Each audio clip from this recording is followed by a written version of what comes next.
Hey YouTube, I wanted to do a quick update on, I guess, on week 6, and now that I've started into week 7. I just got back from going to the doctor, and I didn't actually get to see the doctor, but I did have another ultrasound, and I saw the nurse, and I will go back and see the doctor on Wednesday. Today, when they did the ultrasound, they were able to see a baby. And I'm going to try to get through this without crying, so please just kind of be patient with me. They were able to see a baby, but the yolk sac has almost completely taken over the gestational sac. And if you don't know anything about a yolk sac, the yolk sac is what the baby gets its nutrients from prior to the development of the placenta. As time goes on in your pregnancy, the yolk sac should begin to go away, and a placenta is formed, which is where the baby gets the nutrients from after that. So, the yolk sac has gotten really big, and although we could see the baby, it was told to us, like when I said, "Oh, I can see it," the nurse said, "You need to be real guarded." She said, "Don't get excited yet, because the baby is measuring a full 2 weeks behind." It was a little over a week behind at the beginning of this week, and now it's a full 2 weeks behind. So at this point, they are expecting that yolk sac will completely take over the gestational sac, and the baby, I guess it goes, I don't know if it like reabsorbs, I have no clue, but they're expecting me to probably have a miscarriage. There was a heartbeat. It was extremely slow. It was so slow, in fact, that she could not get the machine to measure it. And this was with a vaginal ultrasound, so, I mean, it was as close as it could be to that embryo, and, I mean, we could see a little bit of a flicker, but it was so slow that she tried to count it by herself, and she said she would try to estimate it between 60 and 80 beats a minute. It should be around 180 beats a minute right now. She said typically between 120 and 180. It should be about the fastest that it will ever be right now, because it's growing more than it'll ever grow right now.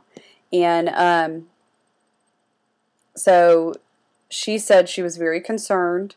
She said that it's just not normal for it to look like this. At this point, I am still taking the progesterone 3 times a day, and I'm taking the baby aspirin twice a day, and prenatal vitamin, and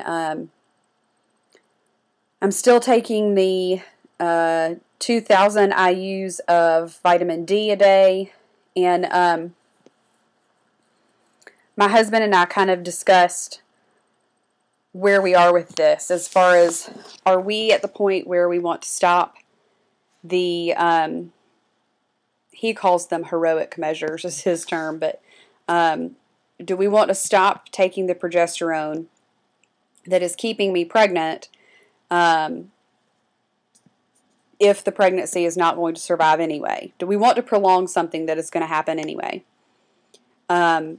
Because the longer that I stay pregnant, the closer we get to experiencing the same thing that we experienced with our first little boy, and having a fetal death. And I don't think that either one of us want to go through that again, because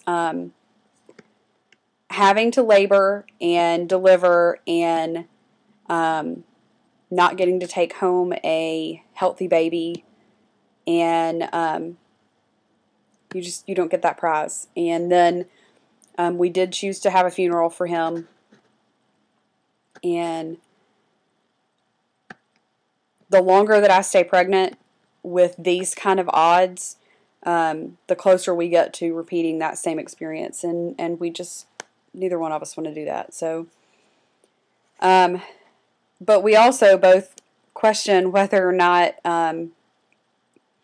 if I were to stop taking it, would I have some guilt as far as, what if I had continued taking it? Would it have survived? Would that child have been okay? Would that child have grown and developed normally if I had just given it another shot?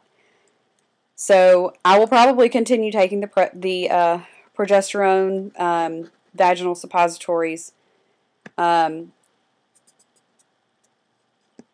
just because I can't bring myself to do anything else other than that. They mentioned possibly doing like CVS testing, which is chorionic villus sampling, and I've got to change positions, so bear with me. Sorry. Anyway, they mentioned possibly doing that, and if we do that, I'm not opposed to doing it, but I'm also, like, we don't believe in ending a pregnancy just because you find out there could be something wrong with the child either. So I don't even know if I want to go there as far as doing the testing. I don't know. There's just still a lot of waiting. I haven't gotten my blood work back yet. My urine culture was still positive this morning. So they were going to talk to the doctor and let him know all of the information, and then let the doctor decide whether or not we would change antibiotics, wait it out, do another culture next week. But when the lab tech did my urinalysis, she was like, yeah, you're still positive for something. So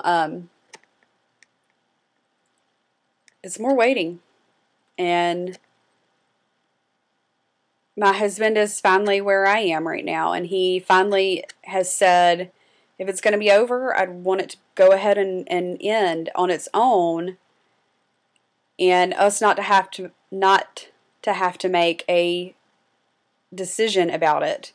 And if it's going to be healthy, let's be healthy and have a healthy pregnancy. But I'm over it. I want to know one way or the other. And if it's going to be over, I want to move on and try again. And I'm sure that that's very selfish of me. But after going through what we went through with Charlie and losing him, and then having such a tough pregnancy with Cecilia, sometimes I just wish that we could have it easy. Why can't we have an easy pregnancy where I start feeling sick, I go pee on a stick, oh my gosh, we're pregnant. I tell him in a really cute way. We tell our families in a really cute way. We go to the doctor once every 4 weeks. Everything is fine, and we go home with a healthy baby in 9 months. Like, when can we do that? Because that's like way more fun than what we've been doing. So anyway, I will not really know anything for a little while. I'm hoping to be able to put my blood work results in the information box below. So check that out. Otherwise, I may just do like a quick slideshow that has the blood work results and any information that the nurse tells me when she calls. But other than that, I am extremely thankful for all the new subscribers. I have 25 subscribers now, which is awesome. And I finally went over the 1,000 views mark this week, and I'm at like 1,100 views now. So thank y'all so much for watching, and I really appreciate the support that I'm getting and the messages that I'm getting. It means a lot. And when you're dealing with stuff like this, you don't tell a whole lot of people. So I have a few friends that know what we're going through, and the rest, nobody else really has a clue. So it helps to have the support of YouTube. So other than that, I hope y'all have a great weekend, and I will chat again later when I have more information.